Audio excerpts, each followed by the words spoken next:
Welcome back to a Casa game of Age Mythology Retold. Today we're going to be taking a look at Shalko playing as Gaia, opening up with a very early economic guild, of course getting those early eco upgrades that Gaia's got those discounts for. Placing down that Gaia forest, and he is up against Hupsaya, playing as Isis today here with the Egyptians. Open up with the granary. Sometimes you see the boar lure back to the town center, but not going to go for that today. Perhaps that's because part of his plan is to pick up the Flood of the Nile, which is a unique tech for Gaia. I'm sorry, for Isis. And we do see him opening up with a dock down on the southeast side. So it's going to be a hybrid map. We're taking a look at Anatolia. Isis versus Gaia. Is Gaia going to go for a dock of his own? It doesn't look like it. Right now we're seeing Economic Guild and Manor, so perhaps going to be a delayed dock or no dock at all perhaps here today in this matchup. Let's take a look at what relics are on the map today. In the middle we've got the Anvil of Hephaestus. Armory improvements cost less gold. This is actually probably one of my more favorite relics. I like this one quite a bit. 50% less for all your gold techs. Pretty nice one to have. We've also got oh boy, what is this one? The Tarfing Angantir sword. Yo, that's a hard one. Heroes regenerate while fighting enemy units. We also have down here on the south side the Sistrum of Bass. Villagers are cheaper. Ooh, that's a nice one. 15% discount on that one. Then we got the Dwarven Horseshoes, improves the cavalry speed. So those are going to be the relics on the map today. We've got two settlements across the middle, and that's going to be how the field is set up. Now, Ice is going for that early dock opening. I am curious if he's going to go for the Flood of the Nile early on, or if he'll get that perhaps later. You know he's not going for the early Flood of the Nile because he would need some favor in order to get that one. Although he is putting down a monument right now. Perhaps he forgot in his build or is just working in a little bit later. Hope you guys have been enjoying the Casa games of Age of Mythology Retold. I've been super busy with just a lot of things going on, but we're back to getting some Casa games going on here. I most recently uploaded a tier list of all of the god powers. So let me know if you checked that out, if you liked it, if you want more videos like that. I've been kind of want to do a relic tier list. One thing is a little challenging, I think, with the god power tier list is I think there might be that might be towards the higher end of number of things to be ranked.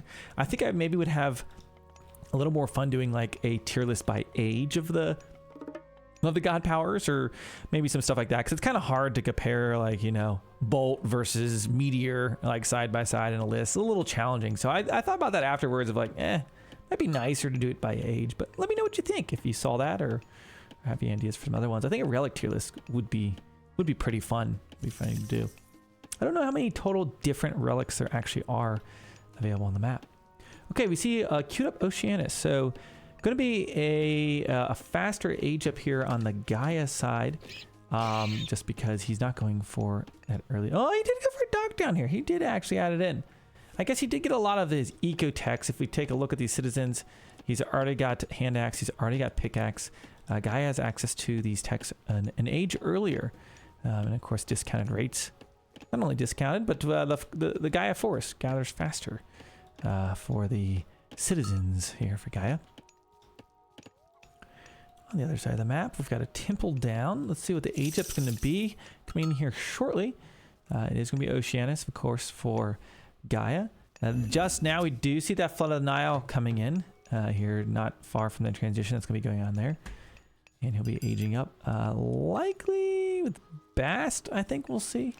Let's take a look at the line of sight. You can kind of see as these relics get built up in the middle. Of course, Gaia has Isis has discounted obelisks. So you have some obelisks out here in the middle. And it is in fact going to be an age up with Bast. You see him right now grabbing a relic there with an oracle for Shalko. So the South Sea has been is being fished. I'm not sure if either of the players are on the North Sea yet. They're not. So could be seeing a little bit of a water engagement as we hit the second age here on Anatolia. Oceanus is out. There you have it. He comes along with we get a servant when you're playing as the Atlanteans. Got a little bit of a melee attack. It's actually got a bonus multiplier against Myth. Fun fact about that. And I believe it can also heal. Yeah, it can heal allied units and ships. So going to be going out, do a little harassment on the enemy docks. We'll see if any of the players decide to try to head up to the north side here shortly. Fishing boat's going to be coming under attack here very soon by that servant. And there they go. Not doing a ton of damage, you can see there, but just enough, you know, to push them off fishing, make them do some kind of reaction to this, and that fishing boat will go over. What an underwhelming attack. What he do? He pushes them to death? Doesn't even look like a punch. He just pushes them. Now, I'm not sure about that attack animation. Maybe you should do a little bit something different. But down goes a fishing boat. Tell that to the fisherman at the bottom of the sea over here. Maybe he's hitting it with a water beam. Maybe that's what it is. Yes, it's a water beam. It just looked like he's pushing it. Okay, we also see the siege byreme coming in. So we're going to be looking to slow down that fishing economy of Hubsaya. Now, Hubsaya does also, of course, have the flood of the Nile, given a passive food trickle. Decent amount of goats here in the TC. Oh, we just saw that. He was getting an upgrade. He did grab it. Where does it show it? Not in here. It would show it on the ships himself. Maybe it shows him here. Now, these things don't attack. But essentially, he's got additional attack versus myth units. Was an upgrade he just got on his warships. For Hubsaya, I think we can see it here. There you go. Yeah, he's got the heroic fleet. So he'll be better against myth units, but myth units might be the least of his worries. He's got the fire ship and the siege byreme to deal with here as we get a little bit of action out on the water. Ramming ship coming out, going to be targeting that backline, going for the siege ship. Nice counters here. We've seen the arrow ships taking out the hammers. We see the hammer taking out the siege.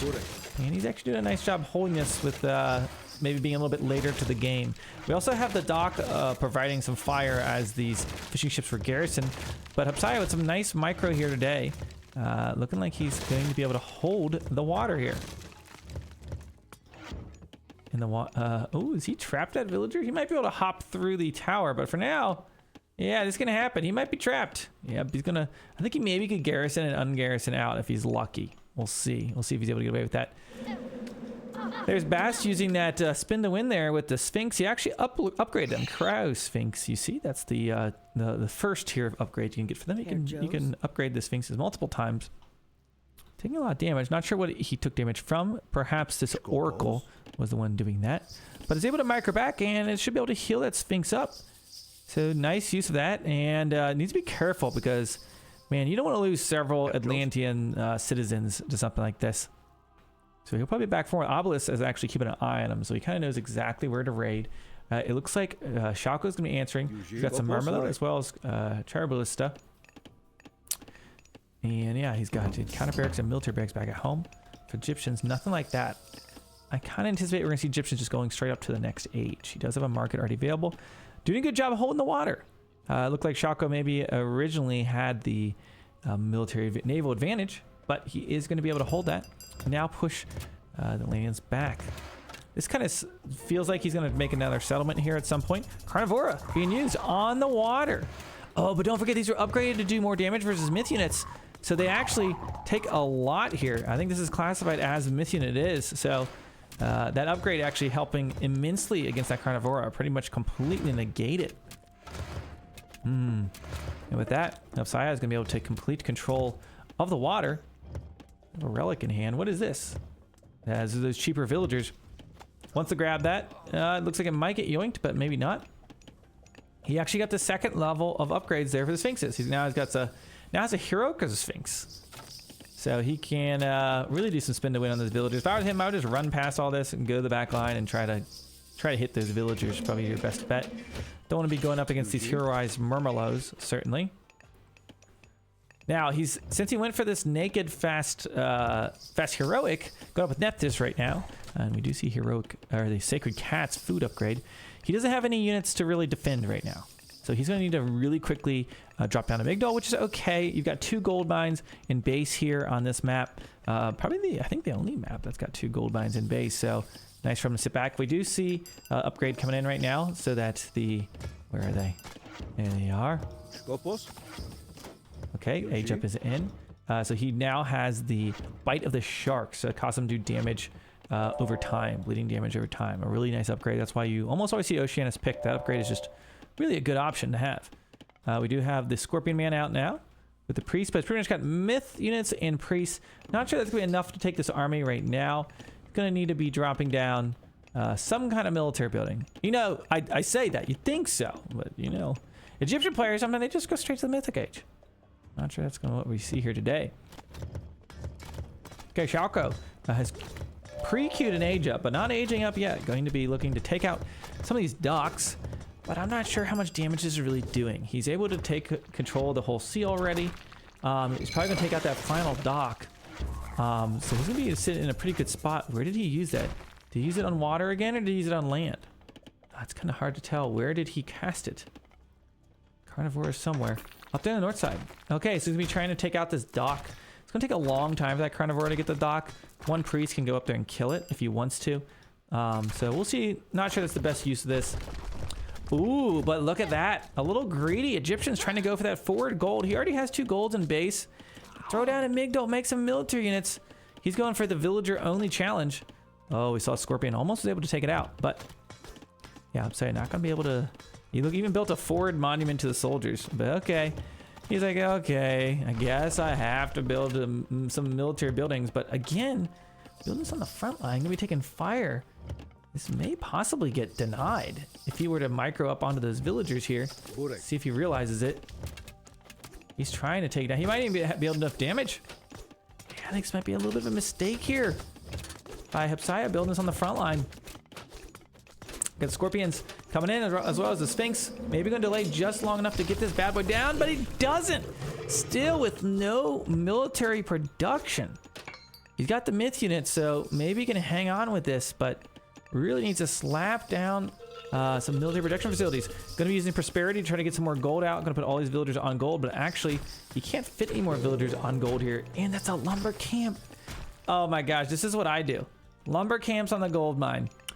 You hate to see it. He's inspiring it with inspiration. Oh my gosh. Not the best. Shalko over there has hit the heroic age, and you see he has the behemoth. So behemoth gonna be moving out on the battlefield. Take a look at that bad boy. Oh yeah. Really, behemoth has been impressive. It's got lots of armor. These things can shred buildings. I like this myth unit quite a bit. Leviathan out there getting taken out by lady on the shark. I was almost called a dolphin, but that is indeed a shark. Let's take a look at this thing. Okay, so we got battle on the water, the battle for the land over here. It feels like Shalko, despite losing water, it would presumably have a smaller economy, has been doing just fine. He's been able to really leverage his early military, kind of push Hypsia off of. I mean, look at this. We got like 14 villagers building houses right now. Not the most efficient use of your economy in these type of situations, but he's able to get a Migdol up.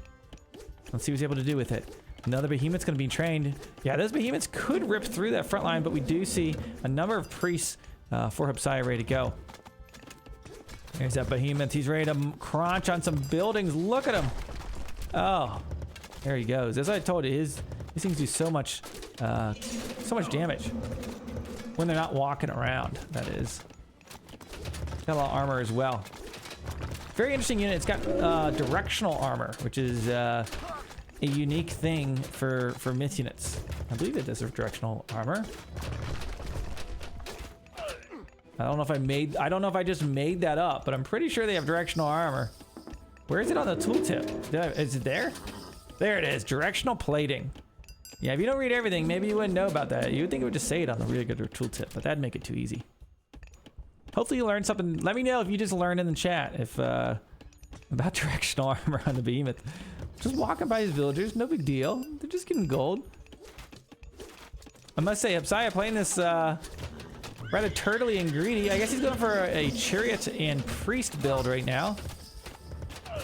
He's kind of fortunate maybe that there aren't a ton of Terma on the back line, because those chariots would be dunzo. But Behemoth gonna be crushing through. Actually, the Parabolista doing pretty decent. Hey, he does have a few Terma. Even with all this priest, like, look how many hits this can take. That Behemoth in directional armor doesn't work as you're retreating the Behemoth. You want me going the other way. Okay, Behemoth goes down. Another one moving around the other side. Hupsia's got a nice critical mass of priests now to really deal with myth units. You don't really want to be making myth units against these at this point. What is this flashing? What on earth? I don't know. Okay, so we've got Egyptian army turtling up. I can't tell if he's gonna hold it. I'm not sure against the mass Terma. The Terma, if he starts microing these, could just like start one-shotting those chariots. Behemoth trying to push forward. Oh, he's trying to pick off the priest. That's what's going on. He's picking off the priest so the Behemoth can do work, but the Pharaoh now getting involved. Now it's going to be helping to take down the Behemoth. Oh, down he goes. Okay. Do you guys see that little bit of flashing going on there? That's maybe a new feature here in Retold. I don't know if I've seen that before. Regardless, we will survive.